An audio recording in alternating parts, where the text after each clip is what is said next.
Hello and welcome to another episode of Inside Voices First Takes. I am your host, Adam Rubin.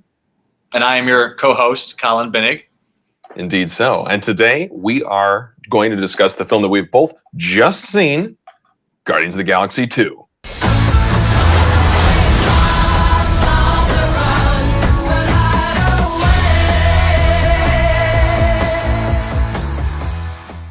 All right, Colin, let's get right into the heat of the meat. What'd you think? Overall impressions, definitely a good movie. I don't think it quite reached the highs of what Volume 1 gave us, but that was going to be a high order, for any sequel to the first movie. We're both big fans of the first movie. First movie was just like a shot out of the cannon, just out of nowhere. Just what is this? And oh my god, this is fantastic. So the problem with like Volume 2 is that a lot of that novelty is gone because we already knew the characters now, and so there's not as many surprises. So it didn't feel as fresh the second time around for the sequel than it did the first time. So, but definitely true. Still, it went places I liked. Maybe just not as deep or as high as what the first movie did, but still a very, very pleasant sequel, I think. Mm-hmm. And I will say, I think that an interesting point for people who are thinking about seeing this movie is that I thought the tone was quite different from the first movie. How so? Well, the first movie, was a Marvel movie, was an action movie, it was a space adventure, and the kind of fresh part about it was that it had this nice sense of humor that came in and creeped in at times when you weren't necessarily expecting it.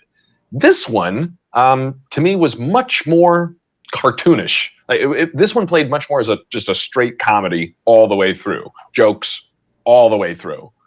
Whereas the action took a little bit of a backseat, I thought. I would agree with you, especially in regard to two characters, Drax and Mantis. More so than the first movie for sure. Anything Drax said was a punchline. It was beyond hysterical. And that's why he's my favorite character in these movies. And there were some very good punchlines, but it was punchline. I thought the movie felt overall, like from beginning to end, pretty much a straight comedy. And that's probably that's probably the James Gunn influence. I mean, he co-wrote the first movie and directed it, but this one was he only wrote the script, no one else. So his voice and he does tend to lean more comedic in his work, so that's not really that surprising. Yeah, so I'm just saying, for our viewing audience who might be thinking about seeing this, know that going in, this one, the jokes are, a lot of the jokes are good jokes, but it is jokey. It's jokes all the way through. There's not going to be any real tension in this movie. It's a fun movie. Turn your brain off. You want to see something silly with some good jokes in it, characters you already like. I think it's as long as you go in with those expectations, I thought it was worth seeing. Yeah, and it's also very standalone in regards to the bigger MCU picture. A lot more standalone than I think maybe people are thinking. First movie had quite a big connection with what's going to be coming, as you know. Thanos and the Infinity Stone. Exactly. And in this one, things happen where it could, affect certain things, but it's not. I don't think it's less direct. As big down the line. Yeah. There were fewer direct connections. Right. Yes. In terms of having immediate impact on that kind of thing. I'd agree with that. But do you support the idea that if people are looking to just have kind of a fun time, this movie's worth seeing? Your opinion too? Or just fun comedic time.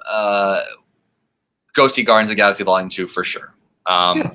Anyone who is a hardcore Marvel, MCU person who really wants to see what new things or did they really go that much deeper into the characters, might be a little bit that's not what you quite get. So might be a tad bit slightly disappointed, but I mean, let's be honest, if you're a hardcore Marvel person, you're going to see it anyway because you have to see all of them. That's a fair point. They've already got you. This one might not be as important in terms of the grand phase True. 3, as that, I think that we're in. And I think it is important to say, if you're one of those people who's really into this stuff, adjust your expectations. It's just a fun, silly movie, and you'll have a good time. Yes, I agree.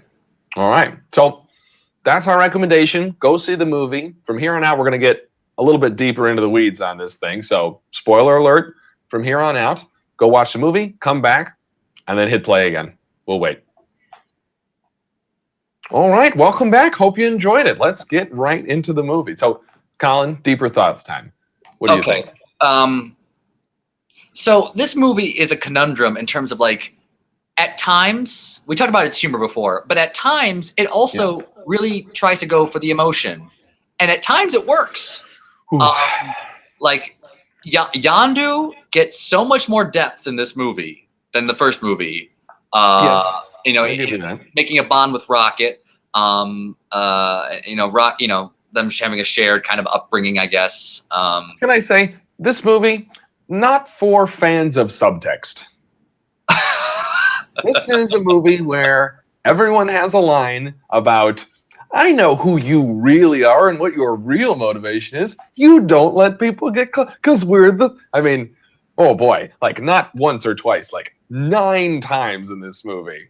Yeah. Which is why you briefly mentioned the thing with the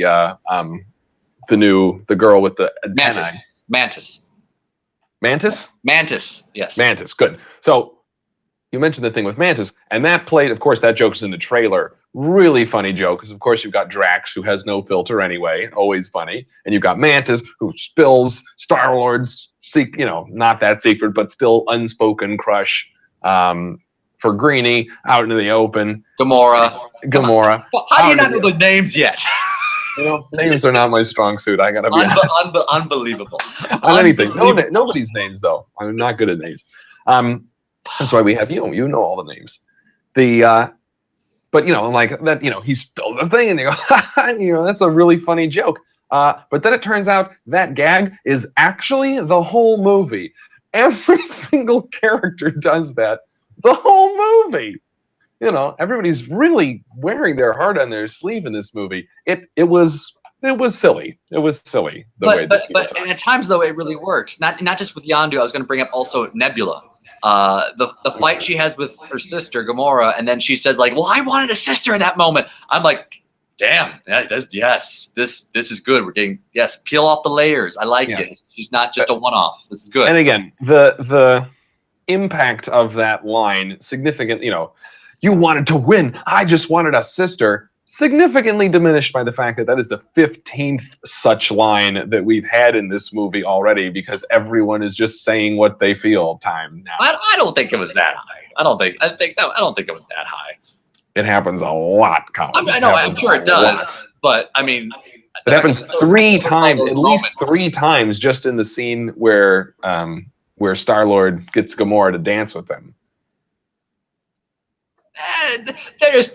They're making fun of the will they won't they trope, I get the cheers thing, and they are making fun. They're making fun of everything the whole time. I get that, but it's very on the nose. There's no subtext in this. Everybody says exactly what's at stake at all times, exactly what everyone feels, exactly what everyone's motivations are, which was surprising. I think it diminishes the sort of grounding of it, but. Again, this played as a straight comedy. You know what? Okay. I don't mind it. I don't mind that much because I hate ambiguity, as you well know. So yes, I understand. Please just tell me what you're feeling, and I'll be fine. I'm saying it's not for fans of subtext. If you have trouble deciphering social interactions, though, is this the movie for you? Spelled out, road signs everywhere. Yes. For folks who will be watching episode 6 of the studio show. We talked a little bit about the fact that you like to have a rule book when you see a movie. You like to know how things are fitting together in the world of this film. This is a film that really lays it all out for you. And can I just say, you are bending the time-space continuum brilliantly here by referencing an episode that isn't out yet. How did you do that? Or is it? It might be out by the time you watch this. Come back, look for it. You are talented. So, that aside, I could get over it because the whole thing was cartoonish. The action was a bit more cartoonish, where you have Rocket Like got that wide of them just like coming up through the trees and falling back down and all so that. Many of the space scenes and the ship scenes are so more CGI than I expected. Like when they're dragging Drax and Gamora from the behind the ship when they're crashing. Okay, first of all, they should be dead. Okay. Well, lots of people should be dead often. It's not like they're like Peter, who's apparently an immortal, and that's why he didn't die in the first movie when he touched the stone and he was out in space without a helmet. I'm glad they answered that because that was interesting. Right, that was an interesting little nugget. Right, good. No ambiguity anymore. You gave me an answer. I'm happy. I know you hate ambiguity. Thank you. You got your answers. So, but then you have other action, with all the drone ships chasing the Milano and just it's a lot more CGI in the battle scenes than I was expecting. And the whole thing was very CGI. I mean, it did look a little overdone. A little overdone. When he walks out, when the father walks out, Ego. When Ego walks out and he's being reconstituted, he's a skeleton, and then the muscles coming back. Well, that was like out of a video game. That was pretty cool though. That was like Hollow Man or something with Kevin Bacon. Cool concept, but my point, it looked very CGI. Yeah. Well, which again, it was a silly movie. Like I didn't think that was as critical this time as it was last time. Like the whole planet is obviously, I don't think, a practical set. Maybe like some of the ground is, but it's obviously so green screen. They had to build this entire fake planet. It's not like they used a city in the background that based it on or something. So it's obviously very much a CGI focused movie than the first one. Can I say a small missed opportunity? The fact that if you're inside the core of a planet, there's no gravity. Even if it's a celestial being in the Marvelverse, so it's really like a person, so therefore maybe planet rules don't apply in this scenario? I'm just saying it's got regular old gravity. I think it could have been a cool opportunity for there to be no gravity, since most of the action that takes place in that whole sequence is people either in jetpacks or spaceships. They're usually off the ground anyway in that moment. That's true. Most of the objects in the scene ignore gravity anyway, so you could have just said, "Oh yeah, I mean there isn't any gravity in the core of a planet." What small thing? Just thought I'd mention it. Well, thank you, Dr. Rubin, with your scientific advice. Yes, indeed. I want to bring up a couple of points that I think. Maybe you have an answer to this. My biggest critique of the movies right now, after I've seen it, is okay. Like I was loving a lot of the stuff with Ego, with Quill, them bonding, him being a Celestial. They both have power, like that. But did you like when they went through the shiny wax museum he had built for himself? The shiny wax museum, and also they did the Field of Dreams moment. Oh, let's play catch, all that stuff. Okay, all great, I love it. But then we get to like his plan, his motivation for doing what he's doing. It does. I don't. Why? I kept asking myself, why would he? Why? Yeah. The motivation was just not there for me. I didn't buy why he had to do what he wanted to do. Yeah, he was a very mustache curling villain. He's oh yeah, I'm so happy you're my son, and by the way, I realize my purpose is to make everything me. To expand himself. I mean, you're already a plant. Really? That's but there's not any other way to do that except terraforming. It was very challenging. And you know what? I still would have gone with it because he's millions of years old, and what the hell do we know about that kind of life experience? But what I did not at all go with is him specifically saying, "It really broke my heart to put that tumor in your mother's head." Why did he? What was the point of that? Well, that at least I thought, as he said, it did seem like he did love that girl, even though he apparently was impregnating a lot of females in the galaxy. Apparently, he was the most attached to her, and if he had actually shown up again, like you said, like for a fourth time, he might have abandoned his plans to do whatever he wanted to do. So by killing her, problem solved. Didn't have to see her again. Why not? But he didn't kill her and then go back to Earth. He still just never showed up again. So she didn't have to die. He could have just not seen her again. Well, I think. But would he have to come back to find his son? So therefore, she would have to. But he didn't. No, that's why he sent Finhead to find his son. Yondu. That's why he sent Yondu to pick up the kids. Right? He sent Yondu. So the stated reason doesn't make any sense. And all the other kids he killed, and he said he killed them real painlessly, because he's merciful, so they didn't have to feel anything. He also said something about he didn't want to also be near her as she was dying because it would have hurt too much. So maybe but he's the one who made her die, and the point is, it didn't need to happen. And then he went far away, so he didn't want to be up close again when it was happening, because that would have hurt too much. Why put a tumor in her head? Why not wait for her to die? You're immortal.